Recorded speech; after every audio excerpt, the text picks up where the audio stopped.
Hoy vamos a hablar de 3 factores claves para la buena marcha de las empresas, ¿no? Bien, primero hay que decir que la lista de las empresas que aparecen en Fortune 500, la lista de Fortune 500, las que estaban hace 25 años, la mitad de ellas han desaparecido. Es decir, las que hay en un año dado, al cabo de 25 años han desaparecido. No significa que hayan desaparecido de la lista, sino que han desaparecido. Han quebrado, han sido compradas por otras, no existen. También esta es la lista de las empresas más grandes de Estados Unidos, cada año es publicado, ¿no? Pues la vida media de estas empresas es de 40 años, o sea que menos que la vida de una persona. Y teniendo en cuenta que tenemos Coca-Cola, tenemos General Motors, que son centenarias, significa que empresas que llegan a tener mucho éxito, pues acaban fracasando al cabo de no demasiado tiempo, ¿no? Bien, entonces lo que vamos a ver en estos 3 factores claves, para tener éxito una empresa, lo que tiene que hacer, una de las cosas que tiene que hacer es intentar gestionar bien todas aquellas cosas que pueden ir mal, intentar gestionar bien todos los riesgos que en la actividad empresarial se asumen, ¿no? Entonces los factores claves para tener éxito es 3 factores claves para gestionar bien los riesgos que una empresa se encuentra, ¿no? Un riesgo es una situación que puede dar lugar a resultados adversos, ¿no? Y esto puede ser por 2 motivos: porque hemos tomado una decisión, o bien porque simplemente estando ha pasado algo que nos afecta negativamente. Porque hayamos tomado activamente una decisión, una empresa puede decidir que para abaratar costes, deslocalizarse y hacer la producción en China o en un país del sudeste asiático. Y con esto es una estrategia que lleva a cabo, y resulta que al cabo de un año, cuando empiezan a enviarle los productos no tienen la calidad deseada. O la empresa china con la que se estaba fabricando resulta que ha copiado los productos, está estableciendo por su cuenta y nos ha dejado entrampados. Pueden pasar muchas cosas. Por haber diseñado esa estrategia nos pueden salir mal. También puede ser por una situación adversa, Estamos en nuestra actividad empresarial habitual y algo que no depende de nosotros ocurre. Puede ser pues, un cambio de legislación, como le ocurrió a Yota Boats. Esta es una empresa de embarcaciones de recreo puesta en Boston, ¿no?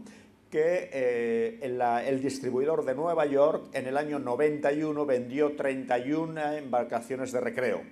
Bueno, el Bush padre sacó una ley que decía a todos los coches de más de $30.000 de aquella época un impuesto especial.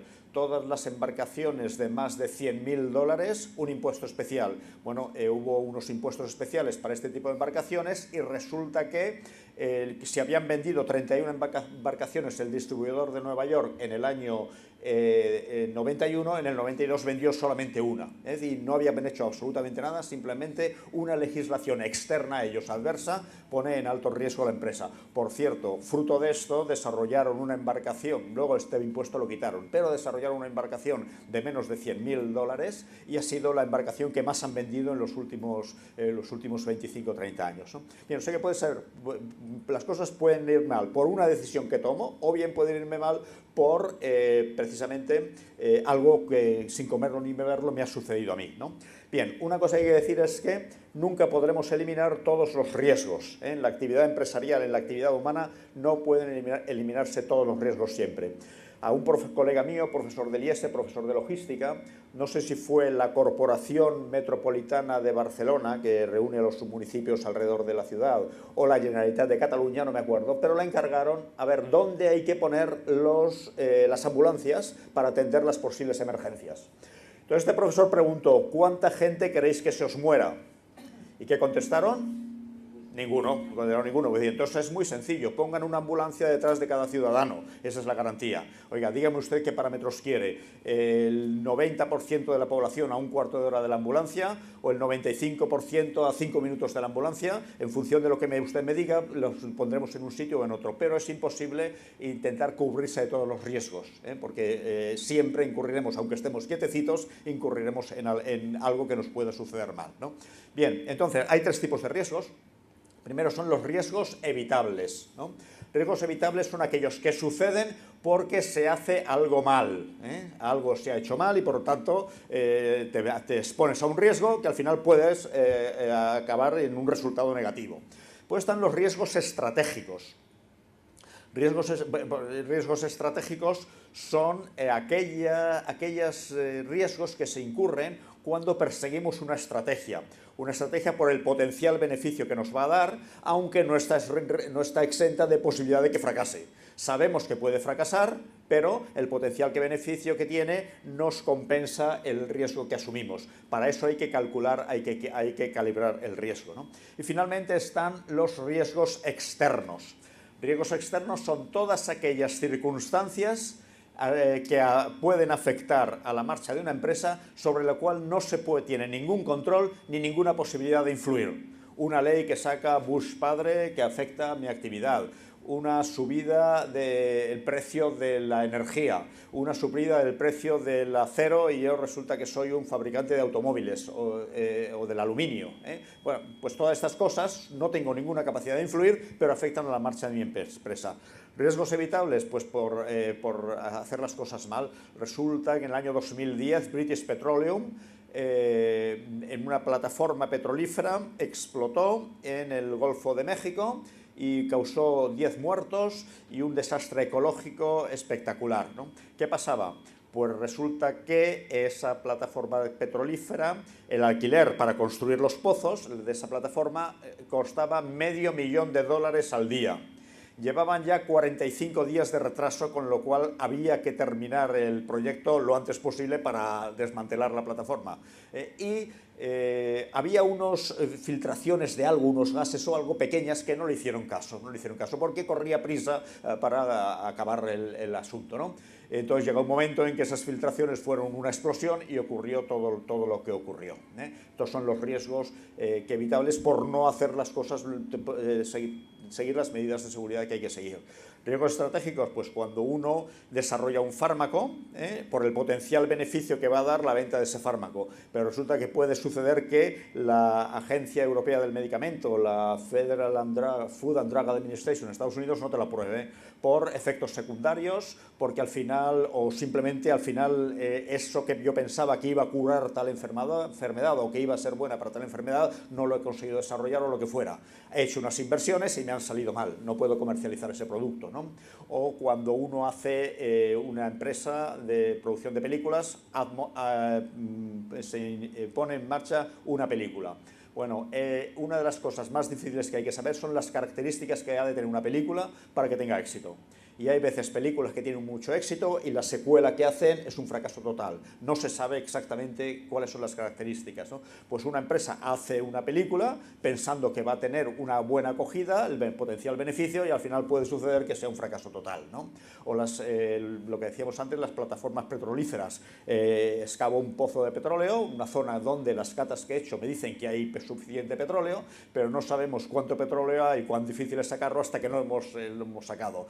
Parecía que, por la información que habíamos recogido, que ahí era rentable hacer allí los pozos, y resulta que al final uno pierde dinero con esto. Bueno, son estos los riesgos estratégicos. Riesgos externos, pues todo lo que hemos hablado antes, subida de los precios de las materias primas o cualquier cambio de legislación, cualquier cosa, ¿no?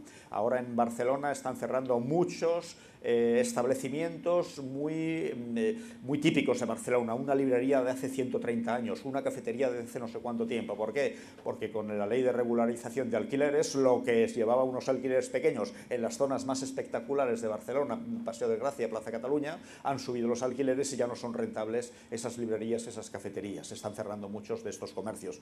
Frecuentemente salen una noticia de tal comercio y cuentan la historia, pues que ha cerrado. Bueno, son estos tres tipos de riesgos.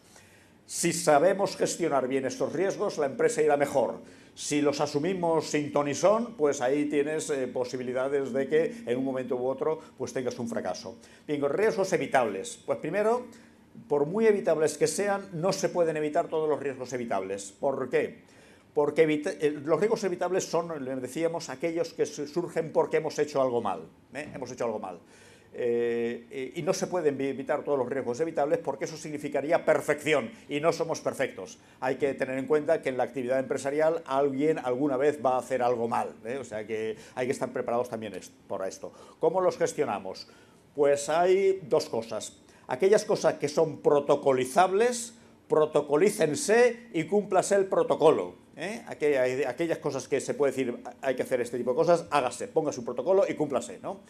La seguridad de una central nuclear, pues, pues hay que comprobar cada día o cada semana o cada mes estas 12 cosas, pues cúmplanse, y si algo está fallando, póngase remedio. Bueno, ha fallado esta cosa, pero bueno, como hay 3 medidas de seguridad, da lo mismo. Ojo, ojo, porque ahí sí pasan las cosas que pasan.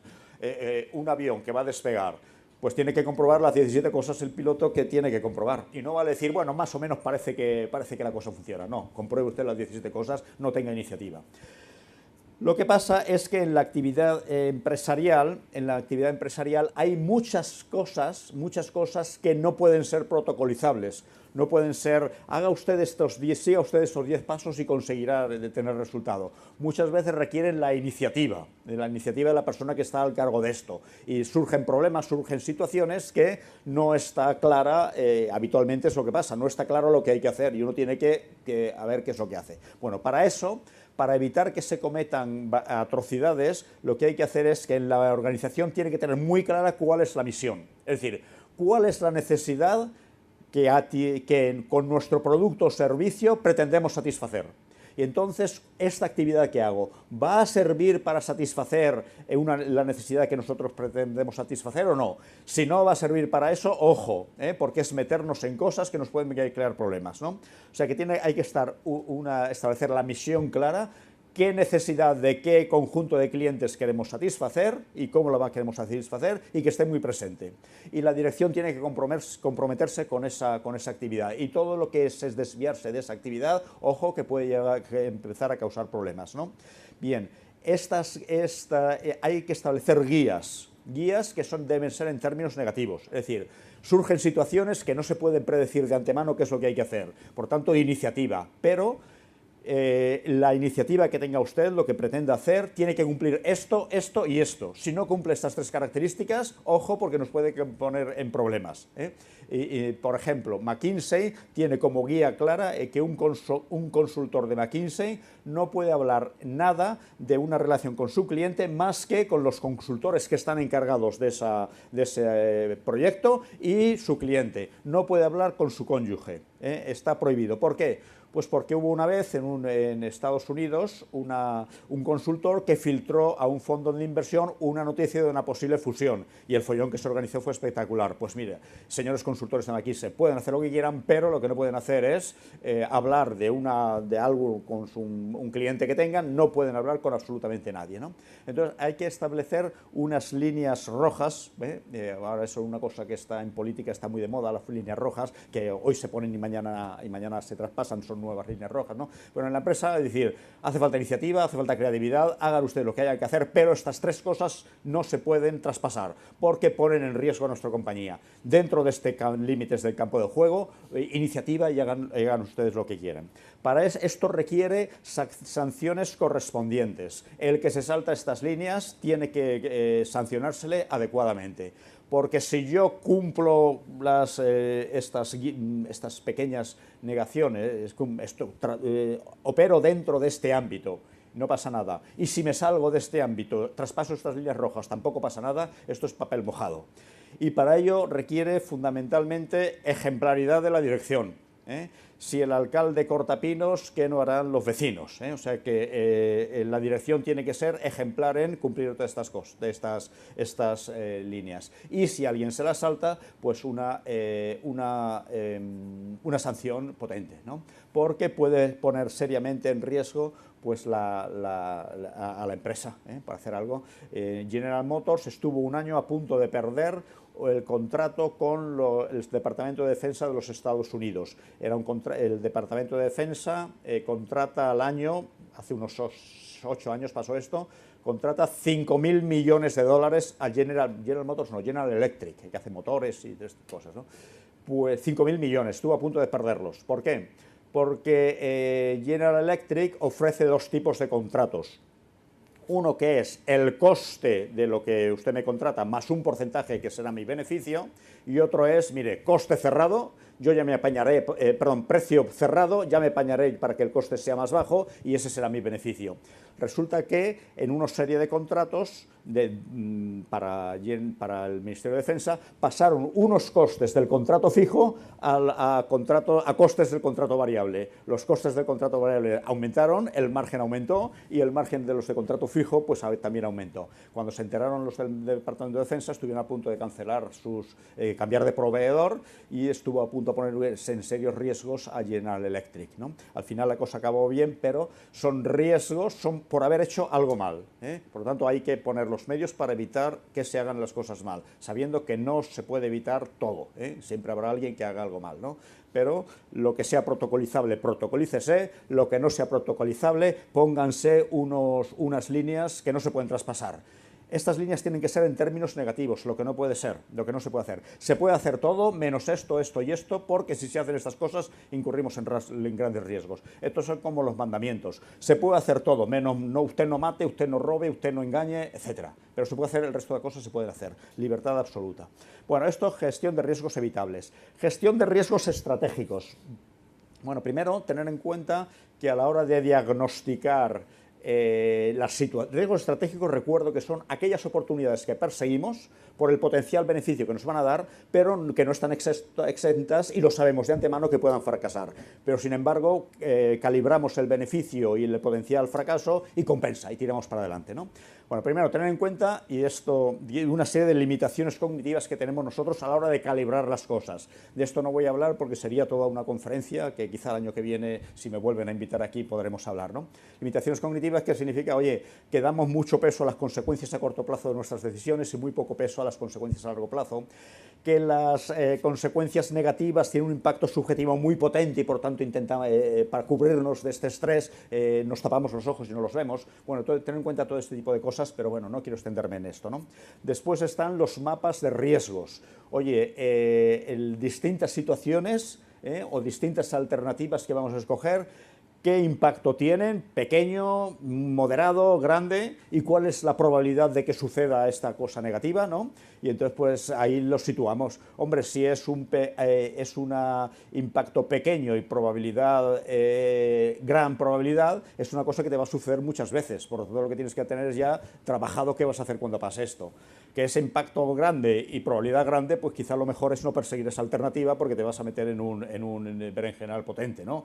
Bueno, tenerlos situados y saber en qué sitio moverse y a ver qué hacer para que el impacto sea menor, para qué hacer para disminuir la probabilidad. Aquí uno tiene situadas las distintas alternativas, las distintas estrategias que tiene, las tiene ahí situadas, ¿no? Después, ¿cómo más gestionamos los riesgos estratégicos? Primero, cuando analizamos una estrategia, una adquisición de una empresa, una puesta en práctica de una inversión o lo que sea, la analizamos porque queremos hacerla. Si no quisiéramos hacerla ya no la analizaríamos. Y si la queremos hacer tendemos a ver solamente las virtudes y las cualidades que tiene. Por lo tanto, ante cualquier alternativa que pretendamos perseguir, tenemos que presentar los posibles fallos de esta cosa que pretendemos hacer. Una alternativa que no tiene fallos es un autoengaño total. No hay alternativa que sea la panacea, no existe la piedra filosofal. Después, cuando estemos en un comité evaluando una alternativa que nos proponen o tengamos que proponer una alternativa a un comité, lo que tenemos que exigir es dime qué propones y dime cuál es la segunda mejor alternativa. Dime en qué aspectos esta primera es mejor que la segunda y en qué aspectos la segunda es mejor que la primera.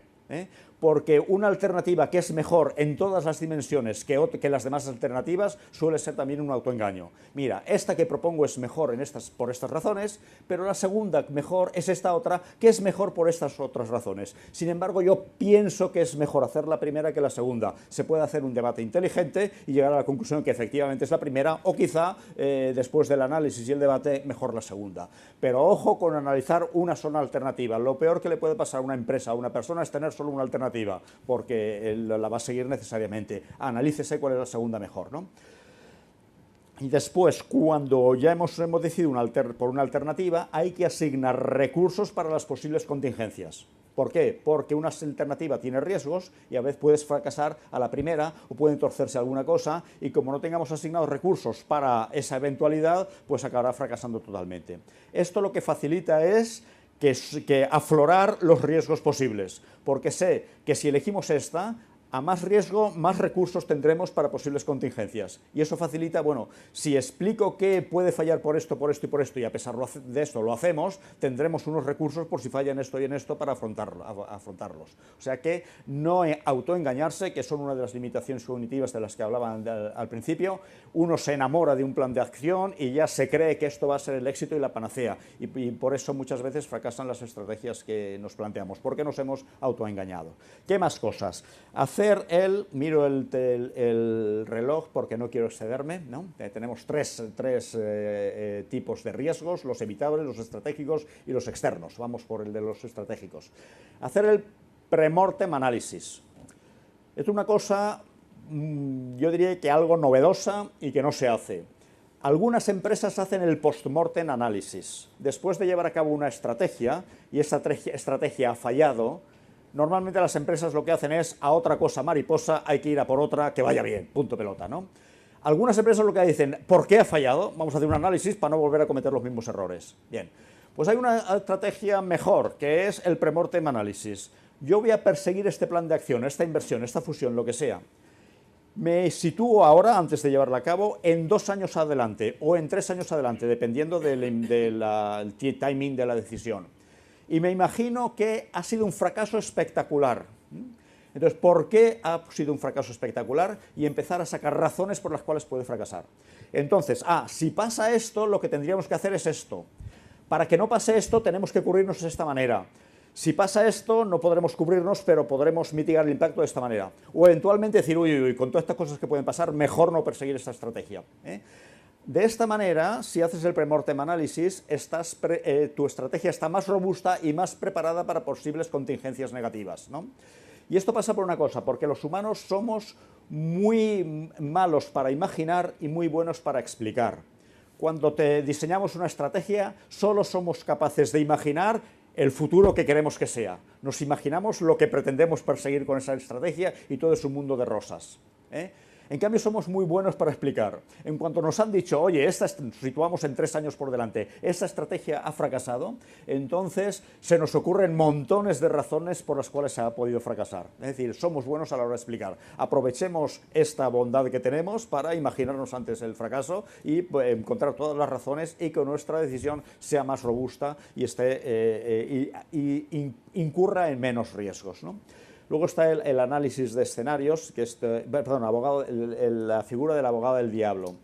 Ante unas decisiones estratégicas, lo que hay que hacer es siempre un encargado de poner todas las pegas posibles a eso que vamos a hacer. Para, lo mismo que antes del pre-mortem análisis, para tenerlas bien calibradas y desmantelarlas o reconocerlas y tomar medidas para que el impacto sea menor o eventualmente no perseguir esta estrategia, ¿no? El abogado del diablo tiene que tener 2 características. Primero, no puede ser una persona que esté en contra de esa estrategia. Puede ser una persona que esté a favor de ella, pero que haga el papel de abogado del diablo. Porque si es una persona que está en contra de esta estrategia, fácilmente la discusión sobre la estrategia se traslada a la discusión de quién tiene razón, tú o yo. No, si yo ya estoy de acuerdo que hay que hacer esto, pero yo ahora pongo esta pega. Y la segunda característica que ha de tener el abogado del diablo es que no tiene que ser la misma persona, tienen que rotar. Porque si no, ya está el agua fiestas de siempre y ya no se le hace caso. Pues hoy me toca a mí, mañana te toca a ti y dentro de 4 meses le tocará a otra persona. Esto es importante para que afloren los posibles riesgos y los posibles fracasos. Y también está el análisis de escenarios, que es, bueno, esto también daría a toda una conferencia, es análisis cualitativo, análisis cuantitativo, pues mirar de qué 2 factores dependen, con 2 o 3 es suficiente, el éxito o el fracaso de esta estrategia, y mirar escenarios. Si el primer factor es bueno y el segundo es bueno, ¿qué pasa? Si el primero es bueno y el segundo es malo, ¿qué pasa? Bueno, y ahí hay toda una serie de técnicas para abordar esto, pero esto requeriría pues toda la mañana de trabajo para desarrollar todo lo que estamos apuntando aquí, ¿no? Bien, ¿qué más? Gestión de riesgos estratégicos, tener una cartera diversificada de negocios, el entonces presidente de Gas Natural, Rafael Villaseca, en el IES dio una charla a los alumnos del máster hace 3 años y una cosa que dijo es que una de las ventajas de Gas Natural es que tiene operaciones en muchos países. de modo que si en Libia te nacionalizan o hay una revuelta y se tienen que retirar de Libia, pues eso supone solo un 5%. Y de ahí es importante tener una cartera diversificada, y de ahí la importancia del volumen, ¿eh? Si tienes un volumen pequeño no puede estar muy diversificado. Y después también combinar negocios estables con innovaciones, no decir, hombre, aquí lo que viene ahora es el Big Data, pues nos olvidamos de todo lo anterior. Ojo, un momento, no te olvides de todo lo anterior, que es con lo que te ganas las habichuelas, y ve poco a poco avanzando. Y esta es la razón por la cual las startups habitualmente fracasan. Hombre, tenemos noticias de las que tienen éxito, pero por cada una que tiene éxito hay muchas que fracasan. Pues ¿por qué? Porque cumplen con esto, que es que no pueden diversificar, es un proyecto que o sale bien o sale mal, ¿no? Pero bueno, es necesario las startups, y es necesaria una cultura de que si sale mal empezamos otra, y si sale mal empezamos otra, porque al final eso compensa las pérdidas que hayas tenido anteriormente, ¿no? Muy bien, riesgos externos. Riesgos externos, recordamos, son todas aquellas circunstancias, todas aquellas cosas que pueden hacer fracasar una estrategia, que pueden hacer fracasar una compañía, sobre lo cual no tengo ningún control ni puedo influir. Subida de precios de las materias primas, una huelga en el suministro, en la cadena de suministro, bueno, todo este tipo de cosas, ¿no?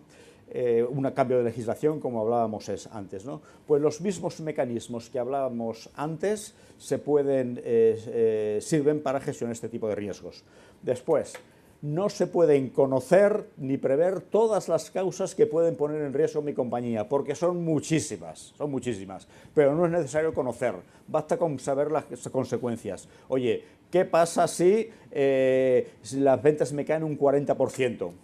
Independientemente de que sea por un cambio de legislación, porque ha entrado un competidor de bajo coste, oye, la razón la que sea, ¿qué hago yo si las ventas me han caído un 40%? Y tener esto preparado, ¿no? ¿Qué pasa? Yo soy un supermercado, una cadena de supermercados. Tengo que saber cuáles son los puntos críticos para mi actividad. Oye, ¿qué pasa si la cadena de suministro se interrumpe? ¿Qué plan B tengo para que la cosa siga adelante? Es decir, no hay que saber todas las causas, hay que saber qué hacer si se produce una consecuencia otra u otra, ¿no? Muy bien. Después, dentro de los riesgos externos tenemos el más universal y previsible de los riesgos, que es el riesgo de ciclo económico. Universal porque afecta a todas las empresas, y previsible porque es algo que se sabe que va a pasar, Es decir, cuando estamos en boom económico podemos predecir que habrá una recesión más adelante. Dependiendo de muchas cosas será más grande o más pequeña, pero, señores, en la década del 2020 al 2030 tendremos una recesión. ¿Por qué? Porque históricamente cada 10, 12, 8 años hay una recesión, nos toca uno en la próxima década. Algunos de mis alumnos me decían, Miguel Ángel, ¿cómo pudiste predecir cuando nos hablabas en clase que iba a venir una crisis? Pues chicos, es que es mirar, esto es evidente, ¿no? Bueno, pues nos afecta a todos, ¿no? Por lo tanto, lo que tenemos que hacer es gestionar este riesgo, y todo el mundo lo tiene que gestionar. ¿Cómo se gestiona? Pues mira, hay que prepararse en los tiempos de bonanza para cuando lleguen los tiempos de escasez. No acaba de decir, ahí va, viene la depresión, viene la desaceleración, ¿qué hago? Pues no, ya ha llegado tarde. Cuando las cosas van bien, ¿qué pasa? Pues que la demanda tira, y por lo tanto, ¿qué es lo que hace? Si la demanda tira, hay que servirla, porque tenemos oportunidades. Inversiones en activos fijos, contratación de personas, pim pam, la cosa tira, marcha muy bien, pero claro, la economía se empieza a calentar y viene la recesión, y nos pilla absolutamente con grandes inversiones que todavía no están amortizadas, con mucho empleo y no tenemos trabajo para tantas personas, y entonces es cuando vienen los problemas. ¿Qué es lo que hay que hacer? En los tiempos de bonanza hay que saber frenarse, hay que dimensionar la empresa no para cubrir el pico de demanda que tenemos estos 2, 3, 4, 5 años, sino saber frenarse y prepararse para, oye, cuando la cosa vaya desacelerada, que yo pueda seguir operando sin grandes problemas. Esta es la dimensión que hay que tener, no para la demanda que tengo ahora, sino para cuando la demanda baje, yo pueda seguir funcionando. Entonces, claro, ¿cuándo se contrata gente? Se contrata gente en los booms económicos. ¿Cuándo se hacen las adquisiciones de empresas? Cuando las cosas van bien. Es el grandísimo error. Cuando las cosas van muy bien, hay poca gente disponible para ser empleada. Ahora, tecnólogos que sepan captar la información que hay, transformarla y presentarla de un modo útil a la dirección de la compañía, hay muy poquitos. Cuando las cosas van bien, es difícil encontrar gente. En cambio, cuando las cosas hay depresión, está la gente disponible para ser contratada. Y además, cuando las cosas van bien, los salarios que hay que pagar son muy altos y cuando las cosas van mal, los salarios son más moderados. No digo, con lo cual sería una barbaridad, que hay que aprovechar que hay una recesión para atornillar a la gente porque no tiene alternativas. Eso sería una barbaridad y un síntoma de mediocridad. Digo que no hará falta pagar los extraordinarios salarios que hay que pagar cuando las cosas van bien. Después también las fusiones, las adquisiciones, ¿cuándo hay que hacerlas? Cuando hay recesión. Las empresas están quebradas, las empresas valen poco, ese es el momento en que hay que comprarlas, ganar cuota de mercado, salvar puestos de trabajo. Están baratas las empresas porque están quebradas. Ah, Miguel Ángel, sí, pero ¿quién hace eso en un momento de recesión? Pues hace eso en un momento de recesión el que ha sabido controlarse y prepararse para la recesión, el que no ha perseguido todas las oportunidades cuando las cosas iban bien, lo cual es muy difícil,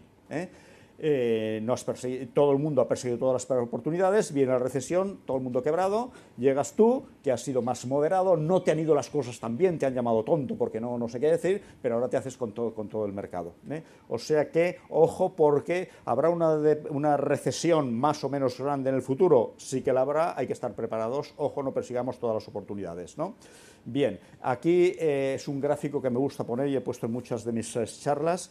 Esto es Southwest Airlines en la década de los 90 y además de Southwest están aquí otras 3 compañías aéreas. Década de los 90, primera mitad de la década, es la primera guerra del Golfo, recesión económica, que en Estados Unidos fue en el 91, llegó a Europa en el 92 y en España entre la Expo y las Olimpiadas de Barcelona no llegó hasta el 93.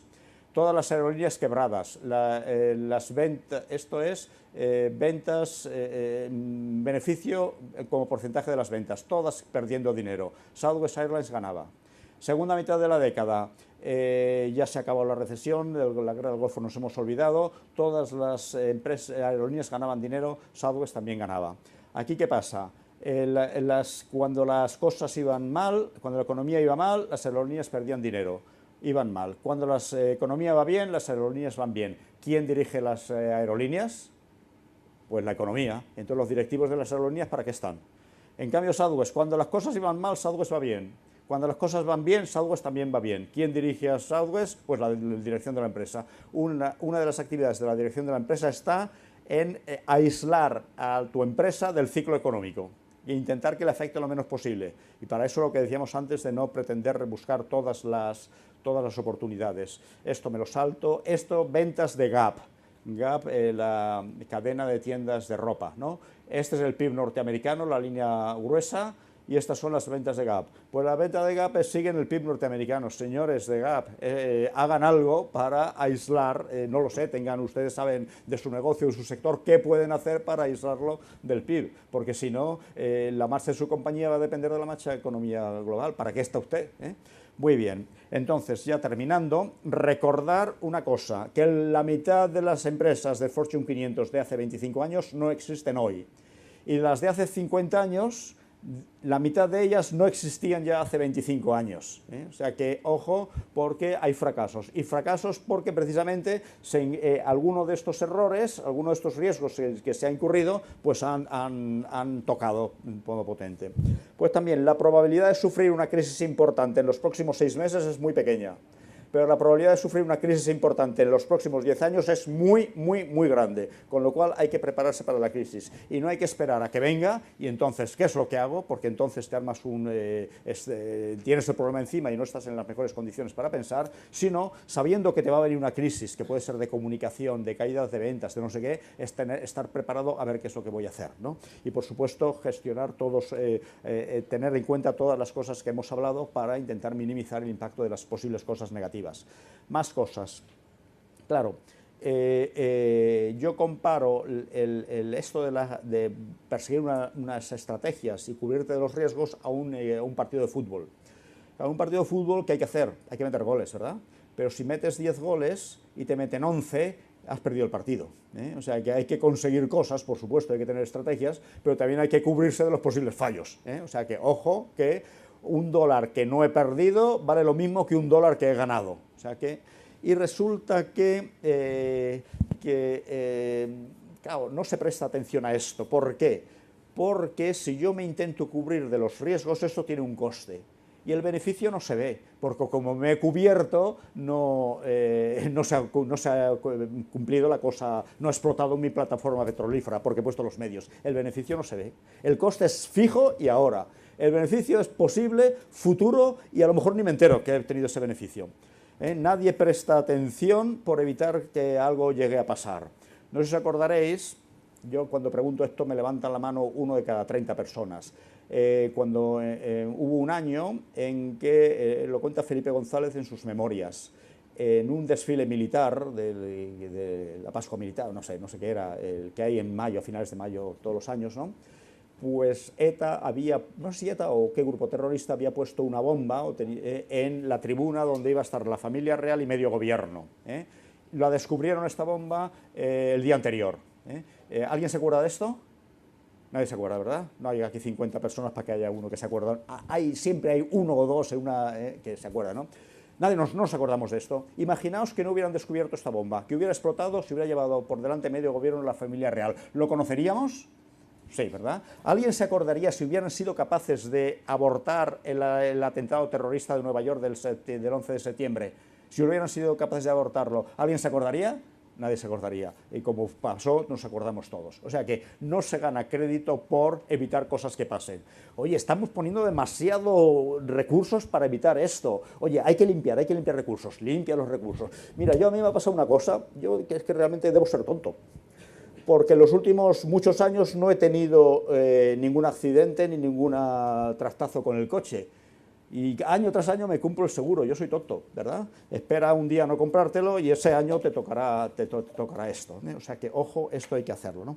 Después me gusta decir, termino con quizá no muy buenas noticias. Las crisis futuras serán más gordas, más profundas. ¿Por qué? Crisis del 93, por irnos no muy lejos. Empieza en Estados Unidos, tarda un año en trasladarse a Europa. Cuando llega a Europa, Estados Unidos ya salía y hizo de motor que tiró a Europa para adelante. Y en España un año más tarde, por las razones que he dicho. Cuando España llegó en el 93 en la crisis, Estados Unidos y Europa estaban saliendo. E hicieron de motor, fue una crisis profunda, pero se veía ya la salida enseguida, ¿no? Bien. Año 2007, crisis en Estados Unidos, las subprime, tardan 2 meses en trasladarse a Europa. Y fue todo el occidente, todas las economías occidentales que se cayeron. ¿Quién había de motor? Pues no había motor, quizás el Oriente un poquito, Asia, de motor para salir adelante. Como no había motor para salir adelante y porque todas las economías occidentales, fue tan profunda. La próxima crisis será del occidente, de los 1.000 millones de personas que estamos en el occidente y de los 3.000 millones de personas que cuentan en Asia en esto. Es decir, serán una economía de 4.000 millones que se caiga sin que haya ninguna otra economía que haga de motor y tire para adelante. Por lo tanto, mi previsión es que la crisis que habrá en los años de la próxima década será mucho más potente. Cuando haya un accidente de moto se muere una persona. Si es de coche se pueden morir 2 o 3 personas. De autobús se pueden morir 10 personas. Pero cuando el accidente es de un avión es por centenares los muertos, ¿no? Cuando la economía antes era regional, pues si estaba España en crisis, pues Francia no se enteraba. Bueno, luego fueron regiones más grandes y la próxima será todo el mundo económico por lo globalizado y por lo interconectado que está. Por tanto, la que nos espera es gorda, son mis previsiones. Luego vendrán mis alumnos y me dirán, Miguel Ángel, ¿cómo pudiste predecir esto? Pues es que es un poquito observar la realidad y ahí se ve, ¿no? Es decir, por lo tanto, es más urgente que nunca prepararse con todas estas medidas en las que hay que profundizar y hay que preparar la empresa. Y también porque la globalización y las nuevas tecnologías convierten al mundo en un polvorín, convierten al mundo en un polvorín. Y estoy hablando en casa del herrero, porque vosotros sabéis de esto mucho más que yo. Yo aquí soy un invitado para hablar de cosas generales, mi expertise no es específico de las telecomunicaciones y las tecnologías, ¿no? Pero decir, ahora está todo interconectado. Imaginémonos que un día de 3 bancos mundiales entre los que se prestan dinero unos a otros, se borran todos los asientos contables, toda la información que tienen de todos los servidores del mundo. Sí, ya se sabe que están distribuidos en muchos sitios, sí, pero es que hay muchos hackers, y que lo que se está pretendiendo es borrar, es decir, pues el caos que se organiza es monumental, ¿no? Hombre, yo hace 2 o 3 años, cada 2 meses o así, veía una noticia en la prensa sobre problemas de ciberseguridad. Cada 2 meses había, mira, lo que ha pasado por aquí, lo que pasa por ahí. Ahora cada semana veo en la prensa 3 o 4 noticias. Es decir, el cubrirnos de los riesgos de los ataques cibernéticos, pues es algo que tenemos que hacer, ¿no? Y porque yo hablaba con el responsable de riesgos de un banco hace 4 años en Nueva York, en Boston, hablaba con él y me decía: Miguel Ángel, el cisne negro no ha llegado todavía y las empresas no estamos cubiertas. La caída gorda, termino ya, Cristina, un minuto, la caída gorda está por venir. Están preparados el Pentágono, por todo lo del Snowden y todo lo que se filtró, el Wikileaks, está preparado el gobierno de Estados Unidos, pero las empresas no estamos preparadas y todavía no ha llegado a la gorda. Bueno, es decir, lo que siento terminar la sesión con estas agoreras previsiones, pero bueno, más que previsiones han sido razonamientos que hemos hecho, cojámoslos y no cancelemos el seguro del coche porque no hayamos tenido accidentes en los próximos 5 años. Preparémonos para los riesgos que pueden que asumen todas las empresas, gestionémoslas del mejor modo posible. Me he pasado 1 minuto, pero sí, ahora tenemos un cuarto de hora de descanso, si alguien quiere hacer alguna pregunta, no sé si hay alguna pregunta, y si no, pues para no privar del descanso al resto, si alguien quiere, pues que acuda aquí y hablamos en lo que sea. Muchas gracias por atender y bueno, pues gracias por todo.